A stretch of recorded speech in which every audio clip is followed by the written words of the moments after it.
Assalamualaikum warahmatullahi wabarakatuh. Saya akan menjelaskan tentang telekomunikasi, internet, dan teknologi nirkabel. Sebelum itu, saya akan memperkenalkan nama saya. Saya berasal dari kelompok 4, nama saya Lolavia, NIM 202012060, menyelesaikan tugas Sistem Informasi Manajemen. Saya kelas dari akuntansi paralel. Di sini saya akan menjelaskan pengertian telekomunikasi itu apa, internet itu apa, dan teknologi nirkabel itu apa. Telekomunikasi adalah kumpulan perangkat keras dan lunak yang sesuai yang diatur untuk mengkomunikasikan informasi dari satu lokasi ke lokasi lainnya.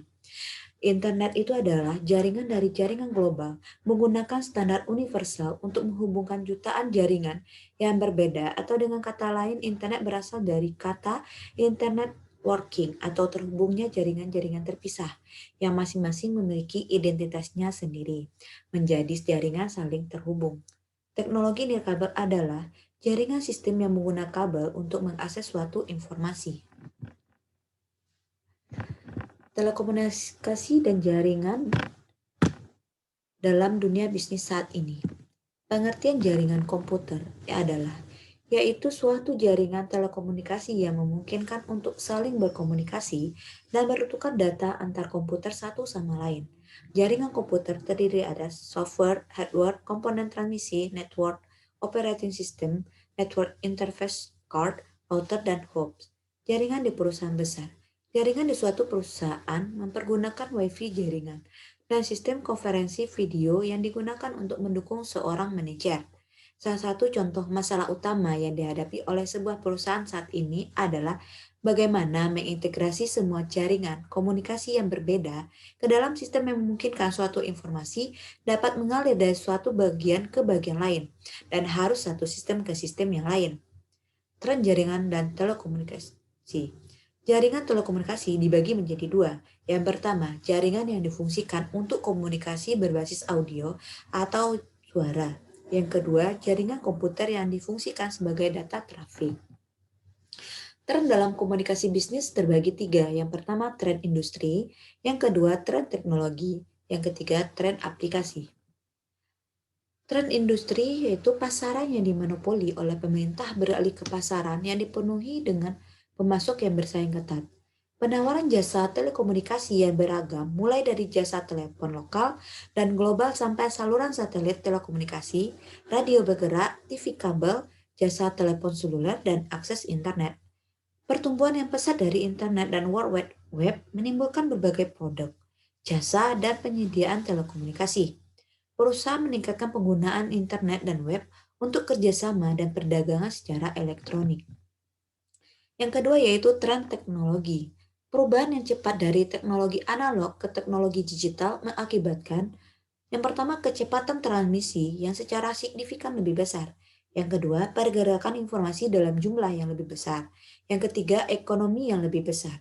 Yang keempat, tingkat kesalahan yang lebih rendah dari teknologi analog.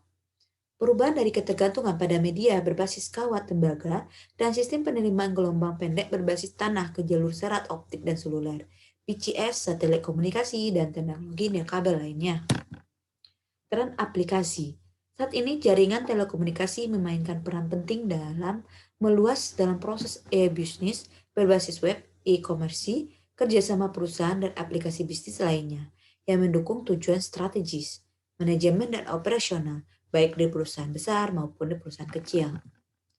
Revolusi internet. Yang pertama, internet dipakai pertama kali oleh Departemen Pertahanan Amerika Serikat. Sekarang ini, internet bukan milik siapa-siapa lagi. Bermunculan kelompok-kelompok untuk mengatur standarisasi dan penggunaan internet. Aplikasi internet, yaitu surfing, email, chat, publikasi, jual atau beli, download, komputasi. Nilai bisnis internet. Perusahaan pembangunan situs web e-bisnis dan e-komersi untuk mencapai 6 nilai bisnis utama. Yang pertama, menghasilkan pendapatan baru dari penjualan online. Yang kedua, mengurangi biaya transaksi melalui penjualan online dan dukungan pelanggan. Yang ketiga, menarik pelanggan baru melalui iklan dan pemasaran web serta penjualan online. Yang keempat, meningkatkan loyalitas pelanggan saat ini melalui perbaikan dukungan dan layanan pelangganan web. Kelima, mengembangkan pasar baru berbasis web dan saluran distribusi untuk produk yang ada saat ini. Yang keenam, mengembangkan produk baru berbasis informasi yang dapat diakses di web. Komponen jaringan telekomunikasi. Yang pertama, terminal. Terdiri dari telepon dan berbagai terminal komputer. Yang kedua, prosesor telekomunikasi. Yang terdiri dari modem, router, dan lain-lain. Yang ketiga yaitu saluran komunikasi yang terdiri dari Lucid LAN, Primary LAN, ISDN, dan lain-lain. Komputer juga terdiri dari PC, notebook. Software pengendalian telekomunikasi terdiri dari software manajemen network, browser web. Jenis-jenis jaringan telekomunikasi. Yang pertama, wide area network, local area network, virtual private network, client atau server, peer-to-peer. Media telekomunikasi. Yang pertama, kabel berpasangan. Kabel telepon kecepatan transmisi 2 juta byte per detik hingga 100 juta byte per detik. Yang kedua yaitu kabel koaksial. Yang ketiga, kabel serat optik. Yang keempat, gelombang mikro terestrial. Yang kelima, satelit komunikasi. Yang keenam, LAN nirkabel. Yang ketujuh, web nirkabel. Prosesor telekomunikasi dari modem, yaitu prosesor telekomunikasi yang mengubah sinyal digital ke analog atau sinyal analog ke digital. Yang kedua, multiplexer, yaitu prosesor telekomunikasi yang memungkinkan saluran komunikasi tunggal untuk melakukan transmisi data secara simultan dari banyak terminal. Software telekomunikasi. Fungsi software telekomunikasi. Yang pertama, manajemen arus. Yang kedua, keamanan. Ketiga, pengawasan jaringan. Keempat, perencanaan kapasitas. Contoh HP View, NetSite, dan lain-lain. Baiklah, sekian penjelasan dari saya. Saya ucapkan terima kasih. Assalamualaikum warahmatullahi wabarakatuh.